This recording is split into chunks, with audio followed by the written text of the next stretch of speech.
میں نے آپ کو بہت شروع سے یعنی کہ 2018 میں بتانا شروع کیا، اور not dozens of hundreds of videos آپ دیکھیں گے جس میں آپ کو بتاتا ہوں کہ ایک تصویر کا جادو ایگزسٹ کرتا ہے، ایک آواز کا جادو ایگزسٹ کرتا ہے۔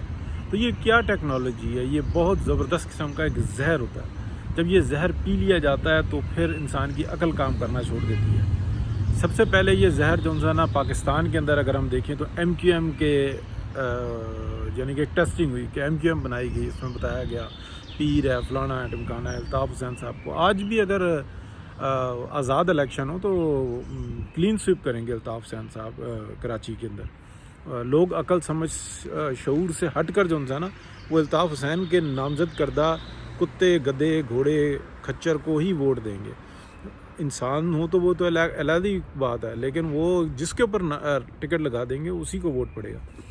اس کے بعد یہ ٹیکنالوجی ہم دیکھتے ہیں کہ امریکہ کے اندر اپلائی ہوئی، کئی جگہوں پہ یو کے میں اپلائی ہوئی، لیکن اس کی مقدار کم تھی۔ اسی طریقے سے یورپ میں ہوئی، یعنی کہ ایک نفرت کی آگ جلانے کے لیے۔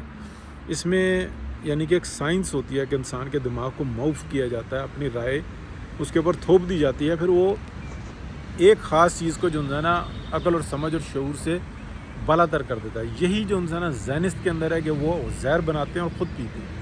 اسی طریقے سے اس زہر کو وہ دوسروں کے اوپر بھی اپلائی کرتے ہیں مختلف جگہوں پہ۔ تو پی ٹی آئی کا جو زہر ہے وہ باجوہ ڈاکٹرائن نے جس وقت میں بہت سارے لوگ بتا رہے تھے کہ یہ نہ کرو، یہ تمہارے گلے پڑے گا، ہم سب کے گلے پڑے گا۔ آج پاکستان کے اندر پولیٹیکل سسٹم تباہ کر دینے والی باجوہ ڈاکٹرائن ہے، اور اس کے وہ مجرم ہیں جنہوں نے فائنینشیل بینیفٹس لی ہیں۔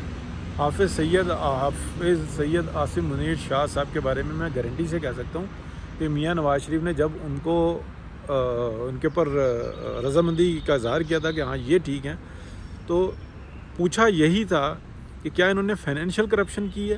انہوں نے صرف 2 بریگیڈیئرز ہی دیے تھے نا، یہ ڈی جی ملٹری انٹیلیجنس تھے، تو جنہوں نے میاں نواز شریف کے خلاف ثبوت ملے تو نہیں تھے، لیکن فائلوں کا پیٹ بھرا تھا، تو لیکن ڈپارٹمنٹل ایک آرڈر تھا تو وہ اس کو اوبے کر رہے تھے۔ تو لیکن کیا انہوں نے فائنینشیل کرپشن کی تھی؟ تو میاں صاحب کو بتایا تھا کہ بالکل بھی نہیں، تو انہوں نے کہا تھا یہی ہوں گے، ٹھیک ہے۔ اس کے بعد یہ ساری گیم چلی۔ شہباز شریف صاحب تو اتنے پریشر میں آ گئے تھے کہ کرونا کر کے ان کو گھر پہ بٹھا دیا تھا، اور بہت سارے ایسے معاملات ہیں جن کو یاد رکھنا ضروری ہے، لیکن ان کے اوپر ماتم کرنا ضروری نہیں ہے، یا بالکل غلط ہے۔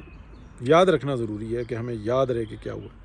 میاں صاحب اس ساری سائنس کو سمجھتے ہیں۔ ابھی صورتحال میں آپ کو بڑی انٹرسٹنگ بتاتا ہوں۔ دیکھیں، پاکستان کو اللہ پاک ترقی دے رہا ہے اور پاکستان کی عزت بنا رہا ہے، لیکن جو یہودیوں کے اور یوتھیوں کے جو پیٹ میں ٹیٹنے وٹ چڑھے ہوئے ہیں وہ بالکل ایک سائنس کے ہیں، بالکل ایک جیسی حرکتیں کر رہے ہیں۔ اب ہندوؤں کو بھی دیکھ لیں، جو شدت پسند ہندو ہیں، جو صحافت میں ہیں، جو ویسے ہیں، وہ پاگل ہوئے ہیں، ان کو سمجھ میں نہیں آ رہا کہ یار کیا ہو گیا۔ حالانکہ مجھے بڑے اچھے طریقے سے یاد ہے جب انڈیا ورلڈ کپ جیتا تھا تو ہم یہاں پہ نعرے مار رہے تھے کہ چلو یار ایشیا میں تو آیا، لیکن کبھی بھی یہ صورتحال ہم نے انڈیا کے اندر نہیں دیکھی، ٹھیک ہے۔ ہم چھوٹے چھوٹے تھے تو سنیل گواسکر وغیرہ یہ کھیلا کرتے تھے، تو ہم بڑے خوش تھے کہ یار چلو ایشیا میں آ گیا ورلڈ کپ نا۔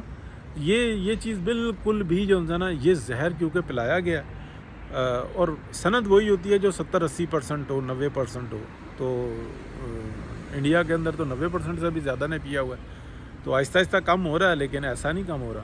تو بہرحال یہ صورتحال ہے۔ اب یہ جو ایران اور امریکہ کا جو معاملہ سیٹل ہو رہا ہے نا، اس کے اندر جو اختیارات ہیں، یعنی کہ میں پہلا بندہ ہوں جس نے یہ بتایا کہ امریکہ میں پاور کو ہو چکا ہوا ہے، ٹرمپ ایڈمنسٹریشن کے پاس اب وہ طاقت نہیں ہے۔